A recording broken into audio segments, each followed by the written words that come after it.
Hello students, welcome to my channel. आज हम लोग सॉल्व करने वाले हैं कंसेप्ट ऑफ फिजिक्स के फ्रिक्शन चैप्टर से सब्जेक्टिव एक्सरसाइज का क्वेश्चन नंबर 29। तो स्टार्ट करते हैं। पहले देख लेते हैं क्वेश्चन में क्या गिवन है। A block of mass 2 kg is pushed against a rough vertical wall with a force of 40 Newton, coefficient of static friction being 0.5. Another horizontal force of 15 Newton is applied on the block in a direction parallel to the wall. Will the block move? If yes, in which direction? If no, find the frictional force exerted by the wall on the block. इस question के साथ problem ये है कि most of the students इस question का situation नहीं समझ पाते हैं कि क्वेश्चन में बोल क्या रहा है, मतलब जो डायग्राम बनेगा वो कैसा बनेगा, किस तरीके से फोर्सेस अप्लाई किया जा रहा है। एक बार हम लोग ये सिचुएशन समझ लेते हैं कि क्या हो रहा है, उसके बाद ये क्वेश्चन बहुत ही आसान है। तो समझते हैं क्या है। एक वॉल है और एक ब्लॉक को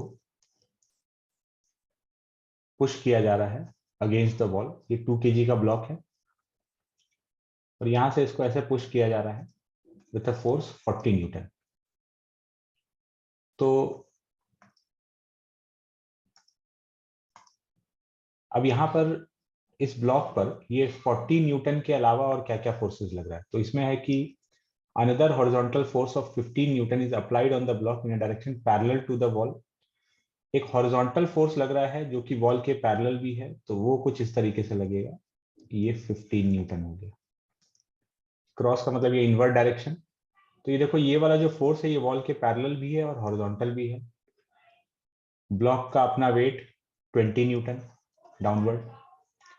ये वाला जो इसका वेट है ये भी वॉल के पैरेलल है बट ये वर्टिकल है। ये 15 न्यूटन ये भी वॉल के पैरेलल है बट ये हॉरिजॉन्टल है। इन तीन फोर्सेस के अलावा एक और फोर्स लग रहा होगा, फ्रिक्शन। अब फ्रिक्शन कैसे कहां लग रहा होगा समझते हैं।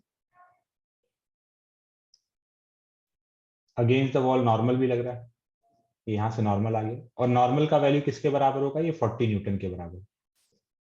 इधर लेफ्ट और राइट में देखें, इस डायरेक्शन में अलोंग एक्स, तो 40 minus n is equal to 0। तो नॉर्मल फोर्स का जो वैल्यू है वो 40 न्यूटन है।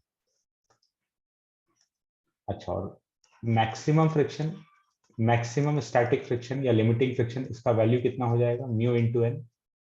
तो वो कितना हो गया? 0.5 इंटू 40 न्यूटन।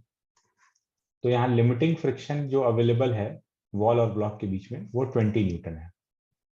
अब फ्रिक्शन कहाँ कैसे लग रहा है और क्या ये ब्लॉक मूव करेगा नहीं करेगा, इसको समझने के लिए हम लोग इस साइड से, ये 40 न्यूटन जिधर से लग रहा है ना, इस साइड से वॉल को और ब्लॉक को देखते हैं।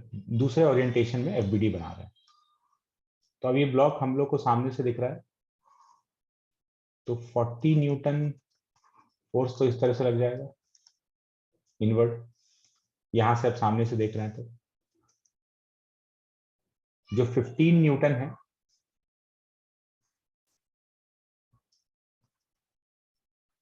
इधर लेफ्ट साइड में, और ये नीचे की तरफ 20 न्यूटन।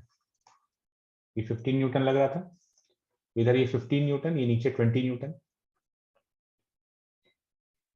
अब वॉल के पैरेलल ये 15 और ये 20 लग रहा है, तो इन दोनों का अगर रिजल्टेंट देखा जाए, इधर 15 और इधर 20, तो इन दोनों का रिजल्टेंट यहाँ कहीं पर आएगा एफ। इसको कैपिटल एफ से डिनोट कर देते हैं। कैपिटल एफ क्या है? अंडर रूट ऑफ 20 का स्क्वायर प्लस 15 का स्क्वायर, वॉल के पैरेलल लगने वाले फोर्सेस का रिजल्टेंट।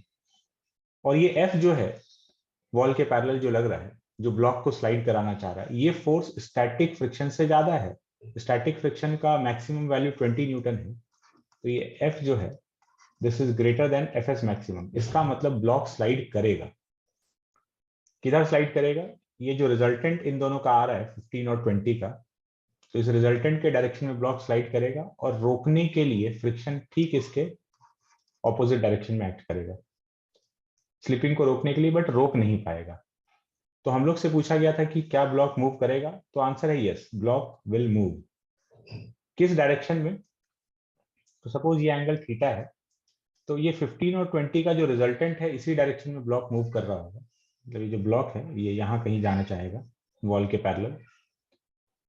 तो ये कितने एंगल पर, ये एंगल अगर थीटा है तो ये रिजल्टेंट फोर्स जो 15 न्यूटन के साथ बना रहा है, तो tan theta is equal to 20/15, ये 20 और 15 का रिजल्टेंट है, तो tan theta is 20/15, that is 4/3, तो थीटा आ गया 53 डिग्री। मतलब 15 न्यूटन से 53 डिग्री एंगल पर ये ब्लॉक स्लाइड करना स्टार्ट करेगा।